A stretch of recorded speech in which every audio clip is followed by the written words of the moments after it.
Well, welcome back to the Piney Woods Homestead, y'all. I thought I would do something that I do quite often, but that's cooking on an open pit. We're actually going to cook on this pit right here that we've barbecued pigs on. Cooking down some oak and hickory in a wood burning barrel, getting the coals, shoveling them. Got some pork ribs that are going on here. Going to do an entire meal right here on this simple setup outdoor cooking pit. And guys, the reason I'm doing it is I like to stay sharp. I like to know that if the power's out for an extended amount of time, or what have you, I am able to cook and cook well. Guys, thanks for stopping in at the Piney Woods Homestead. Hit that like and subscribe if you hadn't. And if you have, as always, guys, we appreciate you.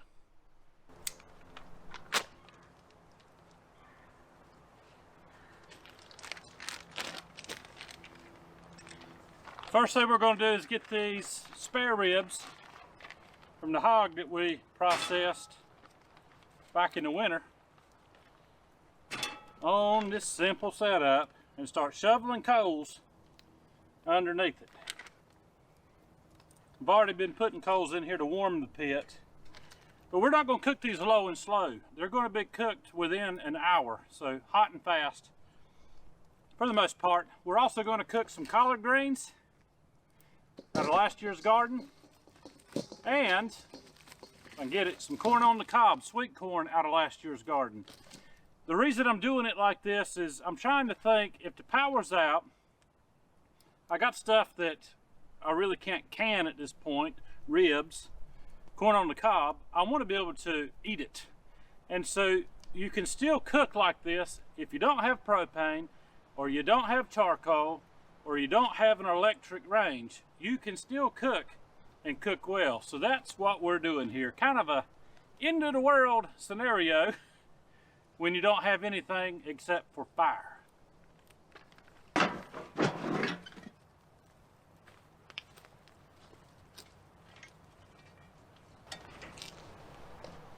Alright, the only thing I'm going to put on these ribs is some salt.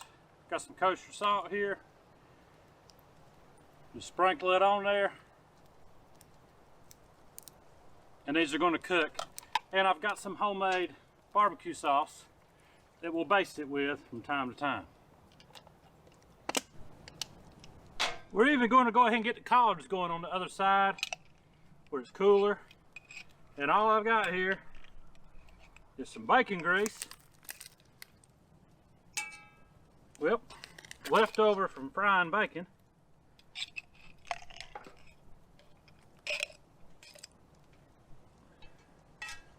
And we're going to put our collards right in there with it.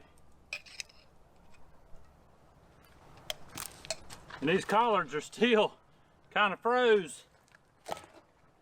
So it's going to take a little bit for them to cook down. They've been sitting out for a couple of hours, but they're pretty solid.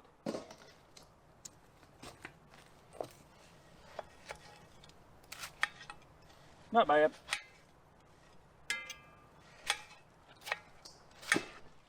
And one little addition that I'm going to do to these collards, because I saw it in the refrigerator.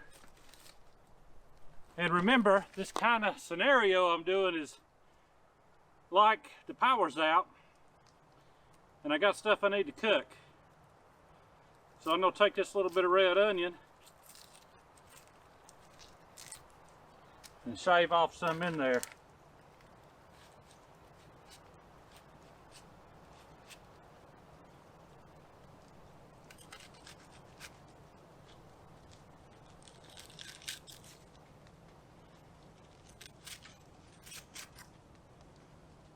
And I don't know that I've ever put red onion in collards. I have doctored them up with some sweet onion before, but I figured it'd be a decent contrast and a good way to use up something that would just go to the bad. A little bit of salt on the collards. And that's it. It's going to sit here, cook nice and slow, cook down.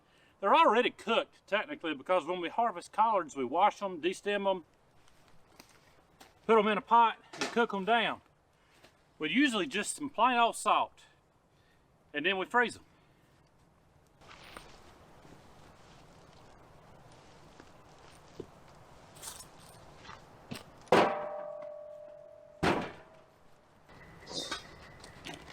Might as well go ahead and get our corn on here too, because it's still about froze.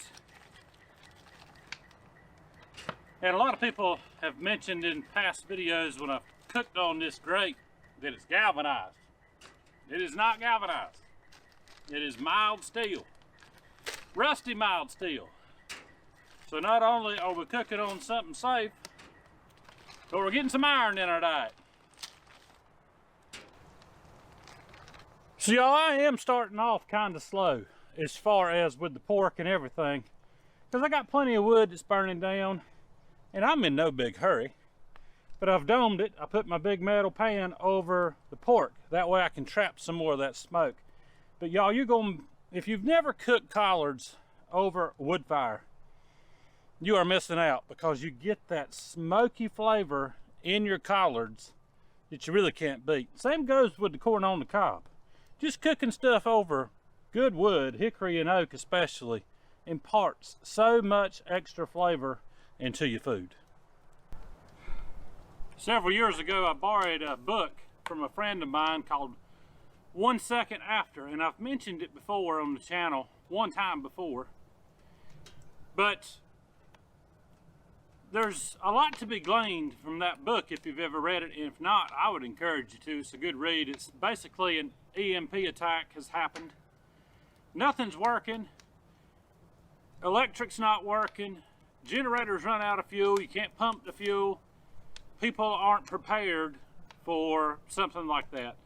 And so they resort to barbecuing up every bit of meat that they've got in freezers. And so that's pretty much what I'm doing here, is the same kind of thing. Everything that's in the freezer is being cooked. The pork ribs, the corn on the cob, the Georgia collards, and the onion that was in the fridge. Everything's getting cooked using primitive fire.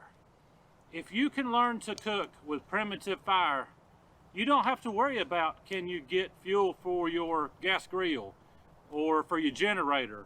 You can cook like this, and if you have got plenty of stuff canned, all you got to do is pretty much warm it through because it's cooked. But in the case of frozen food, you're going to have to cook it pretty quick or get it canned if you find yourself in a long-term situation with no power. And that's happened plenty of times in America. I remember years ago, we had an ice storm. We were without power for about 3 weeks. And I did cooking similar to this, just so that we wouldn't lose some things that were in the freezer. But you look at Katrina, when that happened, that's been, golly, what, 20 years ago, something like that? I'd imagine there were people cooking just like that after that storm and everything had run out.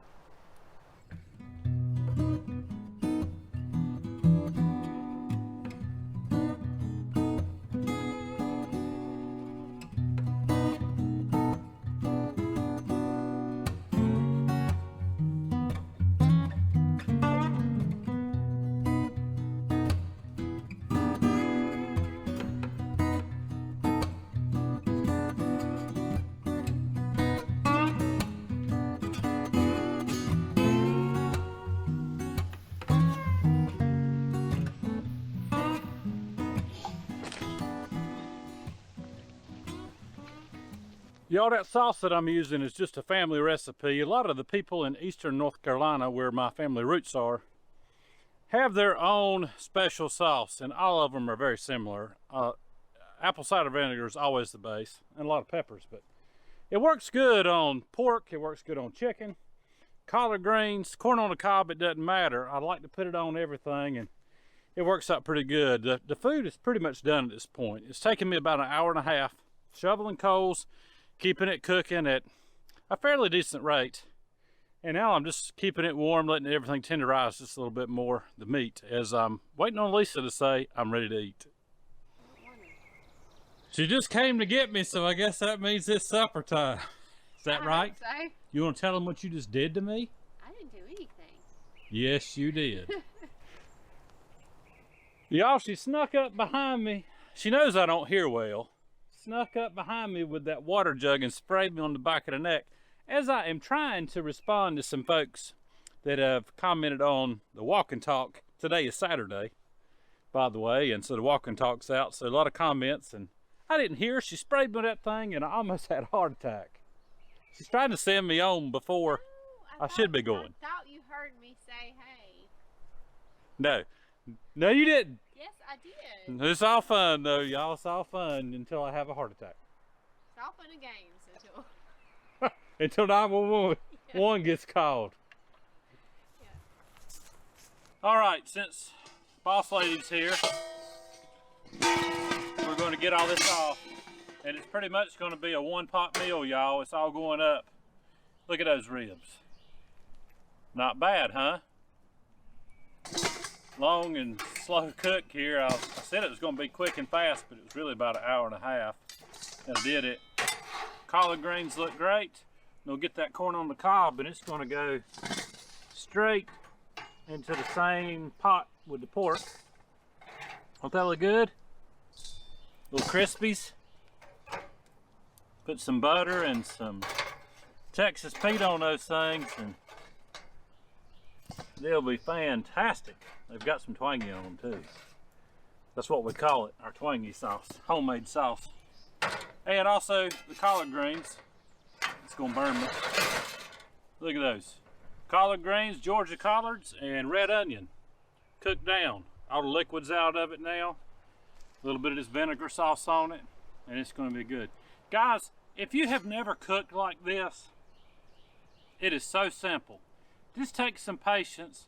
Get out here and try it about once a month. That's what I do, just to keep my skill set up, because you never know when you're going to be out of propane, out of electric, out of power, and need to cook some things that are in your freezer.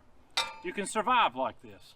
Guys, we hope that you have a good day, a great week, and Lord willing, and the creek don't rise too high, or I give you a heart attack, or she kills me. We will see you on the next one.